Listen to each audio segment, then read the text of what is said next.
Hello mga ka-preni for today's vlog. So maraming ang nagtatanong sa akin kung paano nga pumunta sa may Casa Peregrine. Sa mga gustong malaman, tapusin lamang ang aking video. Jeep edition muna tayo. From Cubao, dun sa may Aurora Boulevard. Sakay lang kayo ng jeep or e-jeep papuntang Kogyo.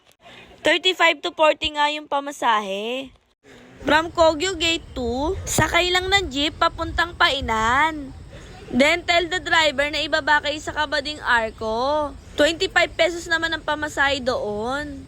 From Kabading Arco, ride tricycle going to Casa Peregrine. 150 pamasahe. Para naman po sa pauwi, same routine lang po.